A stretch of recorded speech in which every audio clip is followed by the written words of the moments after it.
Hello दोस्तों, आज के इस वीडियो में हम बिलीरुबिन और बिलीवर्डिन के बारे में बात करेंगे, जो कि एक तरह के बाइल पिगमेंट होते हैं। हम यह जानने की कोशिश करेंगे कि इनका हमारे शरीर में किस तरीके से प्रोडक्शन होता है, कैसे इनका उत्पादन होता है और हमारे शरीर में यह किस तरीके का काम करते हैं।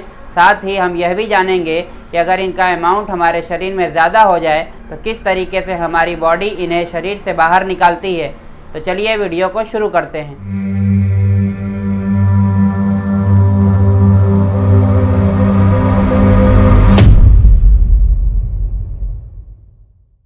दोस्तों, बिलीरुबिन के प्रोडक्शन को जानने के लिए हमें एक मैकेनिज़्म को जानना पड़ता है, जो कि आरबीसी का मैकेनिज़्म होता है।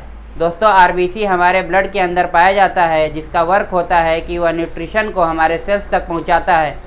लेकिन जब इसका लाइफ स्पैन जो कि 120 दिन तक का होता है, उसको यह पूरा कर लेता है, तो यह रेटिकुलर एंडोथेलियल सिस्टम यानी कि स्प्लीन के अंदर इंटर करता है और वहाँ जाकर यह टूट जाता है।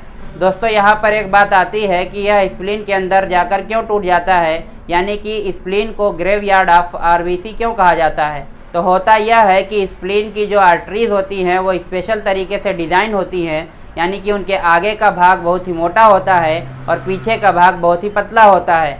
स्टार्टिंग के डेज़ में आरबीसी उसके अंदर से आसानी से निकल जाता है, क्योंकि उसके अंदर फ्लेक्सिबिलिटी होती है, उसके अंदर लचीलापन होता है।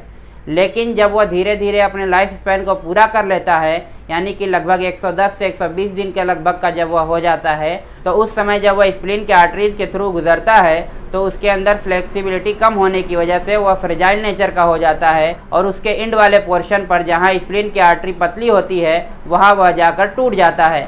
तो यही कारण होता है कि स्प्लीन को ग्रेवयार्ड ऑफ आरबीसी कहा जाता है। इसके अलावा दोस्तों, आरबीसी की सरफेस पर हीमोग्लोबिन भी पाए जाते हैं, जो कि ऑक्सीजन और डीऑक्सीजनेटेड ब्लड के सर्कुलेशन में हेल्प करते हैं। तो जब आरबीसी टूट जाता है तो उसके बाद रेटिकुलर एंडोथेलियल सेल्स इन हीमोग्लोबिन को रिलीज़ कर देते हैं। उसके बाद यह हीमोग्लोबिन भी कई पार्ट्स में टूटते हैं, जैसे कि हीम और ग्लोबिन के रूप में यह टूट जाते हैं, जिसमें से ग्लोबिन का तो फिर से रीयूज़ हो जाता है, लेकिन हीम फिर से दो पार्ट में टूटता है, आयरन और बिलीवर्डिन के रूप में। उसमें से भी आयरन का तो फिर से रीयूज़ हो जाता है, लेकिन यह बिलीवर्डिन बाद में चलकर बिलीरुबिन के रूप में कन्वर्ट हो जाता है और यह बिलीरुबिन ब्लड के अंदर फ्री फॉर्म में घूमते हैं, यानी कि फ्री बिलीरुबिन हमारे ब्लड के अंदर बढ़ने लगते हैं। ब्लड के अंदर यह बिलीरुबिन ऐसे ही नहीं घूमते, इनके ट्रांसपोर्टेशन के लिए एक प्लाज्मा प्रोटीन जिम्मेदार होता है, जो कि एल्ब्यूमिन होता है, यानी कि एल्ब्यूमिन के थ्रू ये हमारे ब्लड के अंदर ट्रेवल करते हैं। इसके बाद कुछ ही घंटों के अंदर अंदर हमारे लीवर सेल्स के द्वारा इन बिलीरुबिन को, यानी कि फ्री बिलीरुबिन को एब्जॉर्ब कर लिया जाता है। यहाँ पर दोस्तों एक बात बताते चलें कि फ्री बिलीरुबिन को ही अनकॉन्जुगेटेड बिलीरुबिन के नाम से जाना जाता है, और जब यह फ्री बिलीरुबिन यानी कि अनकॉन्जुगेटेड बिलीरुबिन हमारे लीवर सेल्स के द्वारा एब्जॉर्ब कर लिए जाते हैं, तो वहाँ पर जाने के कुछ ही समय के बाद यह फ्री बिलीरुबिन यानी कि अनकॉन्जुगेटेड बिलीरुबिन ग्लूक्रोनिक एसिड के साथ में मिलकर कॉन्जुगेशन फॉर्म कर लेते हैं, यानी कि यहाँ पर यह कॉन्जुगेटेड बिलीरुबिन बन जाते हैं।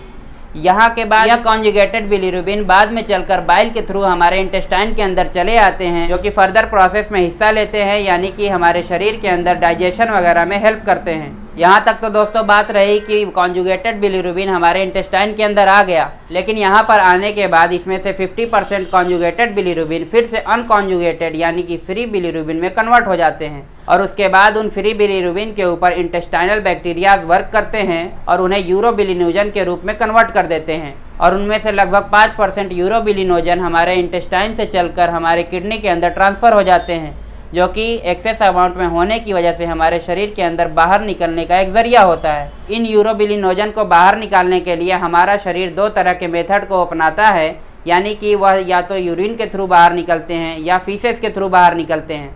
अगर वह यूरिन के थ्रू बाहर निकलते हैं तो शरीर से बाहर निकलते समय उनके अंदर ऑक्सीडेशन हो जाता है और यह यूरोबिलिनोजन यूरोबिलिन के रूप में हमारे शरीर से बाहर निकल जाते हैं। लेकिन अगर यह फीसेस के थ्रू हमारे शरीर से बाहर निकलते हैं तो इन यूरोबिलिनोजन को स्टर्कोबिलिनोजन के नाम से जाना जाता है, और जब ये हमारे शरीर से बाहर निकलने लगते हैं तो इनके अंदर भी ऑक्सीडेशन होता है, जिससे वह स्टर्कोबिलिन में कन्वर्ट हो जाते हैं और हमारे शरीर से बाहर निकल जाते हैं। दोस्तों, यह तो बात हो गई कि किस तरीके से एक्स्ट्रा बिलीरुबिन हमारे शरीर से बाहर निकल जाता है। अब बात कर लेते हैं कि जो 50% कॉन्जुगेटेड बिलीरुबिन हमारे इंटेस्टाइन के अंदर बचा हुआ है और ज़्यादातर यूरोबिलिनोजन जो हमारे इंटेस्टाइन के अंदर बचा हुआ है उनका क्या होता है। तो यहाँ से यह एंटेरोहेपेटिक सर्कुलेशन की मदद से वापस से हमारे लीवर के अंदर चले जाते हैं और उसके बाद लीवर से यह बाइल में चले जाते हैं और इसी तरह इनका सर्कुलेशन चलता रहता है।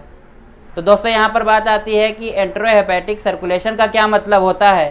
तो एंटेरो का मतलब होता है इंटेस्टाइन और हेपेटिक का मतलब होता है लीवर, और इन दोनों के बीच के सर्कुलेशन को ही हम कहते हैं एंटेरोहेपेटिक सर्कुलेशन। ओके दोस्तों, ये रहा आज का हमारा वीडियो बिलीरुबिन के ऊपर, जो कि एक तरह का बाइल पिगमेंट होता है। Hopefully this video will be helpful for you. Thank you for watching.